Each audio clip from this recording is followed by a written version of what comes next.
Bienvenue dans la vidéo tuto de 366. Donc aujourd'hui, je vais vous présenter la partie gestion de fichiers de l'outil. On peut en fait voir dans cette partie du coup un système de gestion documentaire un petit peu comme on peut le retrouver sur Google Drive ou les outils équivalents, avec des systèmes de gestion de dossiers, de fichiers, avec du coup toute une suite pour pouvoir travailler en collaboration avec les différentes personnes de votre équipe. Donc vous pouvez, comme je vous le montre ici, créer un nouveau document. Donc là, ici, je vais créer un dossier avec, on va l'appeler démo. Dans ce dossier démo, on va pouvoir créer directement des fichiers depuis la suite 366. Donc on va pouvoir créer des documents, des docx, des fichiers Excel, des PPT ou même des fichiers 3D. Donc pour la démonstration, je vais faire un petit fichier docx. On va créer le fichier et vous pouvez voir que du coup vous avez une fenêtre intégrée dans la suite 366 qui permet de pouvoir éditer les documents. Donc là on a la suite OmniOffice qui est intégrée nativement dans la suite, qui permet de travailler du coup en collaboration avec plusieurs personnes dans un seul document. Chaque document est versionné, donc on va pouvoir voir chacune de ces versions. Donc là ici par exemple je vais marquer rapport de réunion, je vais enregistrer ma version et hop, on va faire fichier enregistrer et je vais rajouter du coup un démo 366 et je vais re-enregistrer du coup ma version. Je vais fermer le document. On peut aller voir ici, on va dans historique des versions et là du coup on peut voir toutes les versions du document. Le document créé, ensuite derrière du coup chaque version à chaque fois modifiée. On peut télécharger une version passée ou on peut restaurer une version passée dans la version actuelle. On a un système de branches qui permet de créer du coup une version dérivée de notre document pour pouvoir travailler sur plusieurs versions. Par exemple, on a un template d'un document pour un ensemble de sociétés. Et bien là, je vais pouvoir créer une branche et du coup le compléter pour une autre branche et le compléter pour l'autre, etc. Donc on va ici, on va dans les branches, on voit qu'on a une branche principale et on va pouvoir créer du coup une nouvelle branche pour travailler sur notre fichier. Pour cette partie-là, je vous invite à aller voir du coup le tuto dédié du système de versionning des fichiers. Si on retourne sur la partie document, donc on peut voir que chacun des dossiers a la possibilité d'avoir du coup des tags. Donc on va pouvoir taguer nos fichiers, ce qui va pouvoir aider au filtre et à la recherche de chacun. On peut drag and drop du coup des documents, des fichiers dans des dossiers.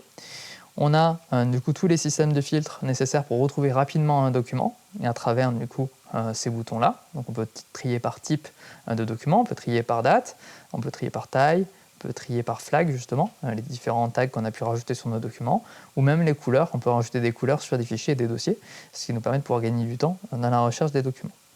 On a un filtre spécifique pour récupérer uniquement les documents qui ont été générés par IA, donc ça permet de faire un filtre rapide sur uniquement les documents qu'ils ont pu nous envoyer.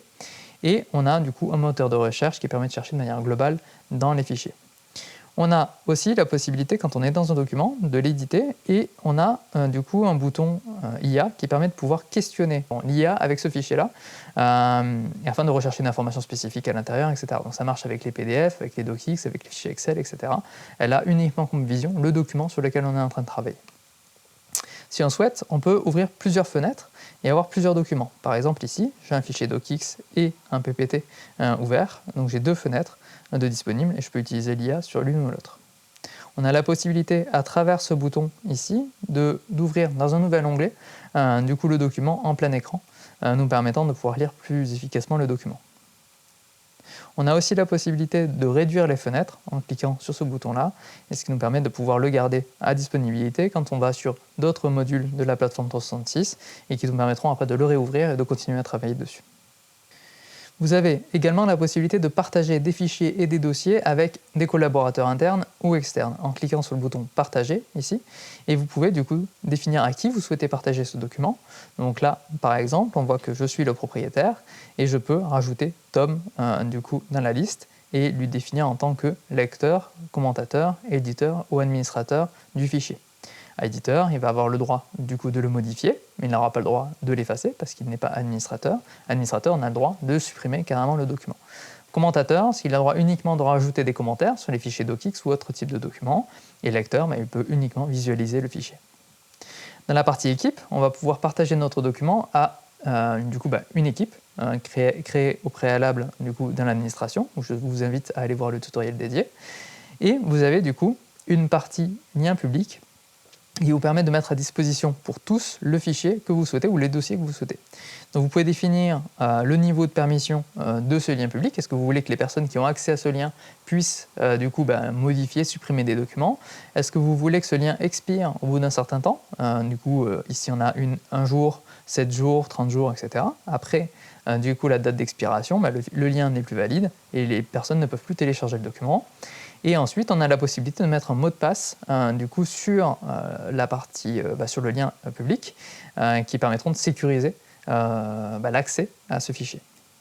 On peut visualiser en haut à droite, dans la partie fichier ici, on peut cliquer sur Audit des partages. Cet audit des partages permet d'avoir une visibilité sur qui a accès à quoi, en termes de documents. Vous pouvez très rapidement visualiser que telle équipe a accès à tel fichier et pour l'ensemble de votre drive.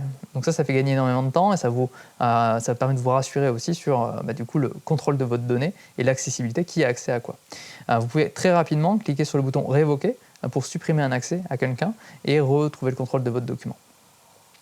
Pareil, dans l'administration de l'organisation, où je vous invite à aller voir le tutoriel, il y a une partie journaux, où vous pouvez visualiser tous les journaux d'activité et visualiser tous les téléchargements ou les consultations sur les documents de votre organisation. Ce qui permet de très rapidement se rendre compte que potentiellement une personne a consulté ou téléchargé l'ensemble des documents ou une partie des documents de votre drive.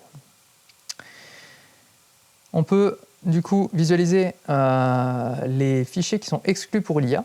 En fait, vous avez la possibilité sur chacun des documents d'exclure un ou plusieurs fichiers de l'accès à l'IA, ce qui vous garantit en fait que quoi qu'il arrive, n'importe quelle IA ne pourra pas accéder à ces documents-là. Donc pour faire ça, vous allez sur le document, vous faites clic droit dessus et vous avez un bouton utilisable par l'IA qu'il faut décocher afin de bloquer l'accès.